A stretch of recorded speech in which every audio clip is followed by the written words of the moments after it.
மாவட்ட சட்டப்பணிகள் ஆணைக்குழு சார்பில் இலவச சட்ட விழிப்புணர்வு முகாம் நடைபெற்றது. சிவகங்கை மாவட்டம் காரையூர் இலங்கை தமிழர் மறுவாழ்வு முகாமில் சிவகங்கை மாவட்ட முதன்மை நீதிபதி திருமதி கே அறிவொளி அவர்கள் தலைமையில் சுமார் 25 நீதிபதி வருகை தந்து சட்டம் தொடர்பான விழிப்புணர்வு நிகழ்ச்சியினை நடத்தினார்கள். சிறுவர் சிறுமியர்களுக்கு எதிரான வன்முறை, போக்சோ சட்டம், பாலியல் விழிப்புணர்வு சட்டம் குறித்து சிறப்புரையாற்றினார்கள். இதில் திருப்பத்தூர் வட்டாட்சியர் மாணிக்க வாசகம், காவல்துறை அதிகாரிகள், வருவாய் ஆய்வாளர்கள், கிராம நிர்வாக அதிகாரிகள் ஆகியோர் கலந்து கொண்டனர். இறுதியாக இலங்கை தமிழர் மறுவாழ்வு முகாம் தலைவர் அன்சோ சுதா செல்வேந்தன் நன்றி உரையாற்றினார். இது என்ன இப்ப நான் என்ன சொல்ல வரேன் அப்படின்னா, நாங்க விமன் போலீஸ் ஸ்டேஷன்ல போக்சோ மற்றும் சைல்டு மேரேஜ், இந்த மாதிரி விமன் ஹராஸ்மெண்ட், இந்த மாதிரி பெட்டிஷன்ஸ்லாம் டே டு டே நாங்க ஃபேஸ் பண்றோம். இதுல முறையில கல்யாணம் பண்ணி கொடுத்துறீங்க, அவசரப்பட்டு கொடுக்குறீங்க, இந்த மாதிரி சொத்து போயிடும், உறவு விட்டு போயிடும், இல்ல படிப்பு பரவாயில்ல, பொம்பளை பிள்ளைங்களுக்கு தேவையில்லை, படிப்பு தேவையில்லை, அந்த மாதிரிலாம் இன்னும் வந்து அறியாமையில குழந்தைங்களை வந்து மேரேஜ் பண்ணி கொடுத்துறீங்க. ஸோ அந்த மாதிரி செய்யக்கூடாது, சட்டத்தின்படியில குற்றம். நீங்க என்ன பண்ணணும் அப்படின்னா, அந்த 18 வயசுக்கு கீழே உள்ள குழந்தைக்கு நீங்க கல்யாணம் பண்ணீங்கன்னா மட்டும்தான். சட்டத்தால் வந்த உரிமை என்பது அரசியலமைப்பு சட்டத்தினுடைய பிரிவு 14 படியாக இந்திய சிட்டிசனாக இருந்தாலும் சரி, இந்திய குடியுரிமை பெறாதவர்களுக்குமே சட்டத்தின் முன் அனைவரும் சமம் என்பது பொதுவானது. அந்த வகையில் ஏழைகளுக்கான உரிமை நிலைநாட்டுகிற நீதி பரிபாலனத்தில் தங்களை ஈடுபடுத்தி இருக்கிற நீதிபதிகள் முன்னிலையில் குழந்தைகளுக்கும் பொதுமக்களுக்கும் சட்டம் என்பது இருக்கும் வரையில் நம்ம யாரும் நம்முடைய உரிமைகளை பறிக்க முடியாது என்பதை சொல்லி, நீங்கள் அனைவரும் ஒவ்வொரு நீதிமன்றத்தில் இருக்கக்கூடிய இலவச சட்ட உதவி மையங்களை பயன்படுத்திக் கொள்ள வேண்டும் என்று சொல்லி வாய்ப்புக்கு நன்றி பாராட்டி விடைபெறுகிறேன். நன்றி. Thank you sir. நீங்க 18 வயசுக்கு கீழே உள்ள குழந்தைங்களுக்கு வந்து கல்யாணம் பண்ணி கொடுக்க கூடாது. பொதுவா எல்லா குழந்தைகளுக்குமே படிப்பு ரொம்ப ரொம்ப அவசியம். படிப்பு தான் ஒரு மனிதனை அடையாளப்படுத்தும். கல்வி ஒரு மனிதனை வந்து அடையாளப்படுத்தும். நம்ம படிச்சு முன்னேறினோம்னா எல்லா விஷயத்தையுமே சாதிக்கலாம். இப்போ வந்து நிறைய உதவிகள் சொன்னாங்க. 181 என்ன உதவி இருக்கு, யாருமே பயப்படக்கூடாது. அந்த குழந்தைகளுக்குள்ள இலவச நம்பர் என்ன சொன்னாங்க, 10 நாளில் ஒழிச்சுட்டே இருக்கணும், 1098 1098 1098. தேங்க்யூ. குழந்தைங்க வந்து 18 வயசுக்குள்ள என்ன பண்ணிக்க கூடாது, சத்தமா சொல்லுங்க, மேரேஜ் பண்ணிக்க கூடாது. சரியா? மேரேஜ் பண்ணா அது என்னது, அஃபென்ஸ். ஆம்பளை பிள்ளைங்களுக்கு வந்து 21 வயசு ஆகணும் கல்யாணம் பண்ணிக்கிறதுக்கு, பொம்பளை பிள்ளைங்களுக்கு 18 வயசு நிரம்பணும் அப்படிங்கிறது சட்டத்துல சொல்லப்பட்டிருக்கு. இனிய மாலை வணக்கம். இல்லை, ஒரு நிமிஷத்தில் முடிச்சிடும், எனக்கு கொசு கடிக்க ஆரம்பிச்சிச்சு, பிள்ளையெல்லாம் இங்கே ஓடிடும். அதனால இது வந்து ஒரு எல்லாருக்குமான விழிப்புணர்வு தான். எல்லாரும் முன்னாடியே பார்த்து குழந்தைங்களை பற்றி பேசுகிறாங்க, நம்மளை பற்றி எதுவும் சொல்லலை அப்படின்னு நினச்சிக்கூடாது. இந்த பெரியம்மாலாம் இந்த 181ன்றது 60 வயசு வரைக்கும் எல்லா பெண்களுக்கும் தான். அதையும் நம்ம தெரிஞ்சுக்கிறோம். குழந்தைகளுக்கு மட்டும்தான் அப்படின்னு நம்ம நினச்சிக்கூடாது. எல்லாரும் பேசி முடிச்சோன்னே கருப்பு கோடு போட மேடம் கேள்வி கேட்டே இருக்காங்க, அதனால இச்சு ஓடிடணும்னு நினைக்கக்கூடாது. அந்த குழந்தைக்கு சைல்ட் லைன் ஹெல்ப்புக்கு என்ன சொன்னாங்க நம்பரு, 1098 1098 நாங்கள் இப்படி கூட வச்சுக்கலாம், 8910 மாற்றி டயல் பண்ணிடக்கூடாது. சொல்லுங்க இன்னொரு தடவை. இன்னொரு நம்பர் என்ன சொன்னாங்க, அந்த பாப்பா 1080 பள்ளிக்கூடத்துக்கு என்ன படிக்கிறா, பரவாயில்ல சும்மா சொல்லு, சரி பரவாயில்ல தப்பு இல்லை. 181 ஏன் வச்சுக்கணும். பாட்டி கடைசியில் வாங்க பாருங்க, நீங்கள் தான் தலையை சொல்லிக்கிற பாட்டி. 181 தெரியுதா? ஏதாச்சும் பஞ்சாயத்து ஐயா இருக்கார்ல, இல்லையா? வேற பல்வேறு துறையை சார்ந்தவர்கள், காவல்துறை அனைவரும் வந்திருக்காங்க. இப்போ அந்த சட்டம்னா என்ன அப்படிங்கிறத பற்றி பேசினா ரொம்ப நேரம் ஆகும். ஆனால் கையெழுத்து கூட போட தெரியாமல் கை நாட்டு வைக்கிறவங்களை என்ன சொல்லுவோம், கை நாட்டு பெறுவேன்னு சொல்லுவோம் இல்லையா? அவர் பித்தாகரஸ் இடத்தை தெரிஞ்சுக்கிறது சட்டப்படி கட்டாயமா அவருக்கு தெரியணும்னு அவசியம் இல்லை. ஜிப்சம் எப்படி தயாரிக்கணும் கை நாட்டு போட தெரிஞ்சுக்கணுமா, தெரிய வேண்டியதில்லை. ஆனால் அவர் 2 வீலரில் போனால் என்ன போட்டிருக்கணும், அதான் சட்டம். எல்லாரும் சட்டம் தெரிஞ்சிருக்கணும். சட்டம் எல்லா சட்டமும் எல்லாம் தெரிய வேண்டிய அவசியம் இல்லை. அடிப்படை சட்டங்கள் அனைவருமே தெரிஞ்சுக்கணும். படிக்கலன்னு எதாவது சொல்லலாம், பித்தாகரஸ் சட்டம் தெரியலன்னு சொல்லலாம், ஜிப்சம் தயாரிக்க பற்றி தெரியலன்னு சொல்லலாம். ஆனால் 2 வீலர் ஓட்டினா லைசன்ஸ் வச்சுருக்கணும், ஹெல்மெட் போடணும் எனக்கு தெரியாதுன்னு சொல்ல முடியாது. அதனால அடிப்படை சட்டங்கள் எல்லாம் தெரிஞ்சிருக்கணும். அடிப்படை சட்டங்கள் இருப்பிட சான்றிதழ் ஏதாச்சும் இல்லாமல் இருக்கும் இல்லையா, அதை கடைசியாக கொடுங்க. கடைசியாக பிடிஜே பேசி மட்டும் அவங்களை கொடுங்க. உங்களுடைய மனுவை வாங்கி ஃபார்வர்ட் பண்ணதுக்கு தான் இந்த மாதிரியான கேம்ப் நடத்துகிறாங்க. அது சட்டங்கள் தெரியணும்னா நம்ம படிக்கணுமா அப்படின்னா எல்லாருமே சட்டங்கள் படிச்சிட முடியாது இல்லையா? அப்போ இந்த மாதிரி உங்களுக்கு தெளிவுபடுத்ததான் இந்த மாதிரி விழிப்புணர்வு முகாம்கள் அப்படின்னு ஏற்படுத்துறோம். உங்களுடைய குறைகளை வந்து மனுவா நீங்க எழுதி கொடுக்கும்போது அந்த மனுவை நாங்க எங்க அனுப்பணுமோ அனுப்பி அதுக்கான ப்ரொசீஜரல் ஸ்டெப்ஸ் எடுத்து உங்களுக்கு தேவையானதை செஞ்சு கொடுப்போம். இப்போ கொஞ்ச நேரத்துக்கு முன்னாடி மேடம் பேசும்போது இங்க 2 ஸ்பீட் பிரேக்கர் வேணும்னு நாங்க கேட்டிருக்கோம் அப்படின்றத சொன்னாங்க. அது அம்மா நாலேஜுக்கு கொண்டு போயிட்டு அதுக்கான உடனடியான முயற்சி எடுத்து அதுக்கு ஏற்பாடு பண்றதுக்கு ஆயத்தம் செய்வோம். அது மாதிரி உங்களுக்குள்ளேயே பிரச்சனைகள் ஏதாவது இருந்தாலும் நீங்க வந்து லீகல் எய்ட் சர்வீஸ் அத்தாரிட்டி, அதாவது 1500 நீங்க 2 நம்பர் கேட்டீங்க இல்லையா, 1098 181, அது மாதிரி நேஷனல் லீகல் சர்வீஸ் அத்தாரிட்டியில உலகம் முழுவதும் சொல்லப்பட்டிருக்கிற நம்பர் வந்து 15100.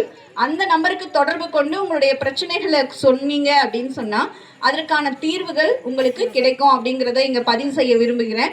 மேலும் இங்க வந்து போக்சோ ஜட்ஜ் வந்திருக்கிறாரு. அவர் கையால அந்த போக்சோ பேம்ப்ளெட்டை வந்து இங்க இருக்கிற ஒரு 10 குழந்தைங்களுக்கு கொடுக்கணும் அப்படின்ட்டு அவரை தாழ்மையோடு கேட்டுக்கொள்கிறேன். என்னென்ன மாதிரி குற்றங்கள் 10 பிள்ளைங்கள் போதும், அப்புறம் நான் தர சொல்றேன் எல்லாருக்கும்.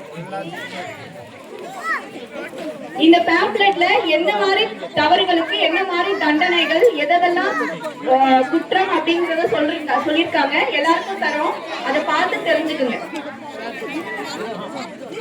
என்ன மாதிரிலாம் தப்பு பண்ணா என்னென்ன மாதிரி ஈக்குவல் பிஃபோர் லா, சட்டத்தின் முன் அனைவரும் சமம்.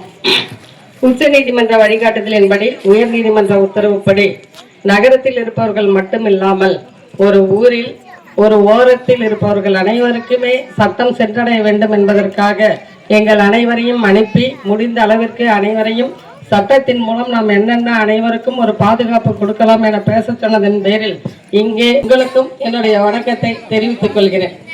அதாவது உங்களுக்கு என்ன தேவை, அடிப்படை தேவைகள் என்னென்ன, ஒருவருக்கு என்னென்ன தேவை, உண்ண உணவு, இருக்க இடம், என்ன உடுத்த துணி, இது வந்து அடிப்படை தேவை. ஒரு சமுதாயத்திற்கு அனைவருக்கும் சென்றடைய வேண்டும் முதலில். அடுத்தது இப்பொழுது உள்ள சொசைட்டில வந்து என்ன ஆகுது, ஏன் ஸ்கூல் பிள்ளைங்க எல்லாத்தையும் உங்ககிட்ட எல்லாருமே இந்த நம்பர் கேட்குறாங்க.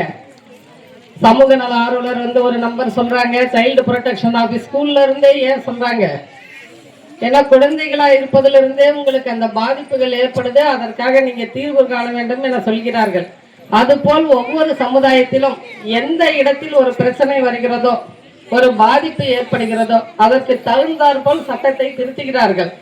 அதைத்தான் வந்து எங்ககிட்ட சொல்றாங்க. உங்களுக்கு என்ன கடமைகள் இருக்குன்னு தெரியும் இல்லையா, உரிமைகள் என்ன இருக்கு.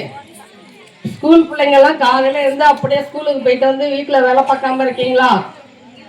ஏதாவது வேலை பார்க்குறீங்களா இல்லையா? அம்மா அப்பா ஹெல்ப் பண்றீங்களா? அதெல்லாம் உங்க கடமையா? எதுவும் செய்யாம ஜாலியா ஸ்கூலுக்கு போகணும், வரணும், உட்கார்ந்து இருக்கணும், படிக்கணும், செல்போன் பார்க்கணும். செல்போன் எல்லாம் பாக்குறீங்களா? பாக்குறீங்களா? கொடுக்கறது இல்லையா? இங்கெல்லாம் வச்சு இல்லையா எல்லாரும் செல்போனு? இது மட்டும் நம்ம வேலை இல்ல.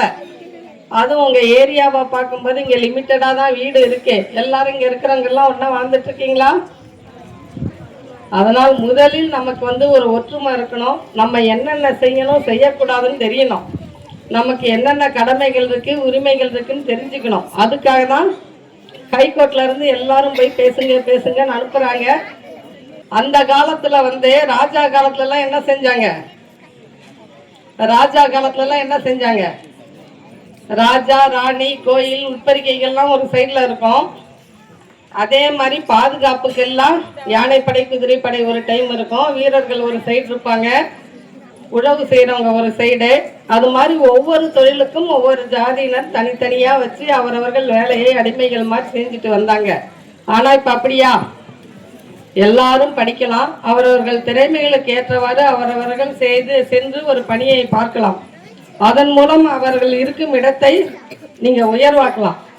அதை சொல்றதுக்காக தான் நாங்க எல்லாரும் சேர்ந்து வந்திருக்கோம். இப்ப ஜட்ஜஸ் நேர்ல பாத்தீங்களான்னு கேட்டாங்கல்ல, உங்க ஸ்கூல்ல எல்லாம் கூப்பிட்டு போறாங்களா கோர்ட்டுக்கு? இங்க திருப்பத்தூர் பக்கத்துல தான் இருக்கு, ஒரு நாள் போயிட்டு வாங்க. அங்க 2 கோர்ட் இருக்கு, போய் பார்த்துட்டு வாங்க. டிவி எல்லாம் பாக்குறீங்களா?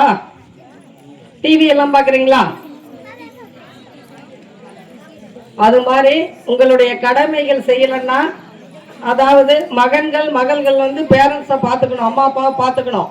பார்த்துக்கலன்னா என்ன நடக்கும்?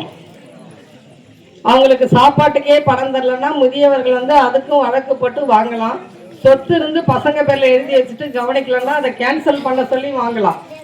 அது மாதிரி சட்டங்கள் வந்து ஒவ்வொருவருக்கும் ஏற்படும் பாதிப்பை நிவர்த்தி செய்வதற்காகத்தான் நிறைய திருத்தங்கள் கொண்டு வருகிறார்கள்.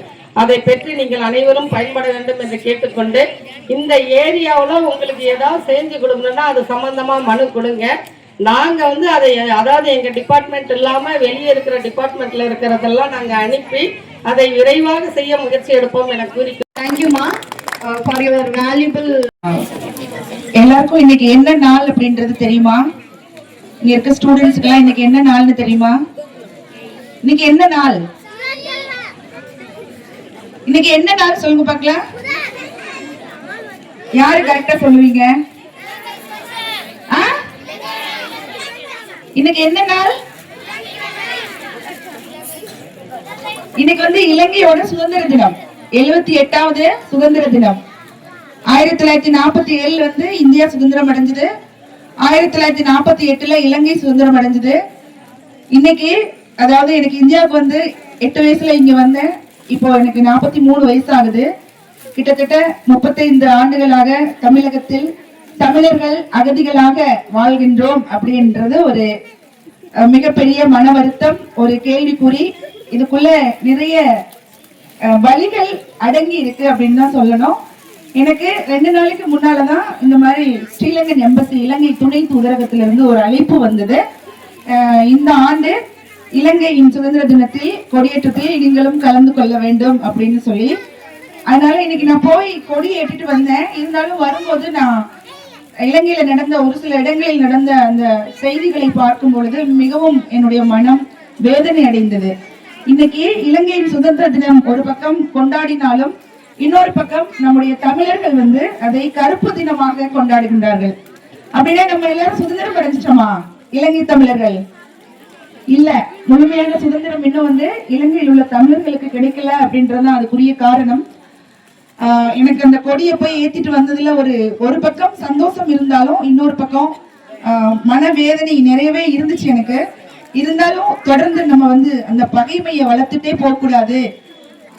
நமக்கான விடியல் இந்தியாவில் வாழக்கூடிய இலங்கை தமிழர்களுக்காக இருந்தாலும் சரி, இலங்கையில் இருக்கக்கூடிய இலங்கை தமிழர்களுக்காக இருந்தாலும் சரி, அந்த விடியல் வெகு விரைவில் கிடைக்க வேண்டும் என்ற அந்த ஒரு காரணத்திற்காக அங்க சென்று, எனக்கு இன்னைக்கு நிறைய எதிர்ப்புகள் இருந்திருக்கும் கண்டிப்பா. நம்ம கருப்பு தினத்தை அனுசரிக்கிறோம், இவங்க போய் கொடியேற்றிட்டு வர்றாங்க அப்படின்னு. பகைமை அடுத்தடுத்து வரக்கூடாதுன்ற ஒரு காரணத்துக்காக இன்னைக்கு அந்த நிகழ்வுல நான் கலந்துக்கிட்டு வந்தேன். காலையில 10:30 அந்த நிகழ்ச்சி முடிச்சது. 11 மணிக்கு கிளம்பி அவசர அவசரமா கார்ல கரெக்டா ப்ரோக்ராம் ஸ்டார்ட் பண்றதுக்கு முன்னாடி இந்த இடத்துக்கு நான் வந்துட்டேன். இந்த மாதிரி ஒரு நிகழ்ச்சியை எங்களுக்கு ஏற்பாடு செய்து கொடுத்த தலைமை நீதிபதி அம்மா அவர்களுக்கு முதல் உங்கள் அனைவரின் சார்பா வந்து ஒரு நல்ல பெரிய கரவோசை கொடுத்து ஒரு நன்றியை தெரிவித்துக் கொள்கின்றேன். இந்த மாதிரி ஒரு பிரம்மாண்டமான ஒரு இவ்வளவு நீதிபதிகள் வந்து கலந்து கொண்ட ஒரு முதல் நிகழ்ச்சி இது. ரொம்ப சந்தோஷமா இருக்கு. எல்லாருக்குமே தெரியும், மொபைல் போன் வந்ததுல இருந்து நம்மளோட மாணவ மாணவிகள் எவ்வளவு சீர்கேட்டுக்கு தள்ளப்பட்டிருக்கிறீங்க, எவ்வளவு பின்னடைவுக்கு தள்ளப்பட்டிருக்கீங்க அப்படின்றது இப்ப சில காலங்களா உங்களுக்கு கொடுக்கப்படுற இது போன்ற விழிப்புணர்வுகளால நிறைய பேர் நல்ல முயற்சிகளை மேற்கொண்டு நீங்க உங்களுடைய அச்சீவ்மெண்ட் எல்லாம் அடைஞ்சிட்டு போயிட்டு இருக்கீங்க. அது எனக்கு சந்தோஷம்தான். இருந்தாலும் இனி வரும் காலங்களிலும் அதாவது குறிப்பா வந்து இலங்கை தமிழர்கள் இருக்கக்கூடிய சூழ்நிலை அப்படி இருக்கு. அந்த தொடர் வீடுகள், சில விஷயங்களை எங்களாலையும் சரி, காவல்துறையினாலும் சரி கட்டுப்படுத்த முடியாத ஒரு சுச்சுவேஷன்ல நாங்க இருக்கோம். மீண்டுமே அதே நிலைக்கு நாங்க தள்ளப்பட்டிருக்கோம். எங்களுக்கு எவ்வளவு தமிழக அரசு இலவசங்களை செய்து கொடுத்தாலும் ஒரே ஒரு முக்கியமான இதுல நாங்க வந்து கேள்விக்குறியோட தான் இனிமே வாழ்ந்துட்டு இருக்கோம். அந்த கேள்விக்குறி வந்து இனிவரும் காலங்களில் இனிவரும் அரசு, புதிய அரசாக இருந்தாலும் சரி அல்லது பழைய அரசாக இருந்தாலும் சரி, அவர்கள் பதவியேற்று மாநில அரசு மத்திய அரசுக்கு எங்களுக்கான குடியுரிமை கொடுக்க வேண்டும் என்ற கோரிக்கையை தொடர்ந்து முன்வைத்து குடியுரிமை கொடுத்து தமிழகத்தில் எங்களையும் ஒரு தமிழர்களாக வாழ வைத்தால் இங்கு இருக்கக்கூடிய அனைவருக்குமே நாங்கள் சாகும் வரை நன்றி உள்ளவர்களாக இருப்போம் என்று கூறி, மீண்டும் இங்கு வருகை தந்த அனைத்து நீதிபதிகளுக்கும் காவல்துறை அதிகாரிகளுக்கும் எங்களுடைய திருப்பத்தூர் வட்டாட்சியர் அவர்களுக்கும் எமது முகாமின் வருவாய் ஆய்வாளர்கள் மற்றும் ஏனைய அதிகாரிகள் அனைவருக்கும் மீண்டுமாக முகாம் மக்கள் அனைவரின் சார்பாகவும் எனது சார்பாகவும் நன்றினை தெரிவித்துக் கொள்கின்றேன். நன்றி. Thank you madam.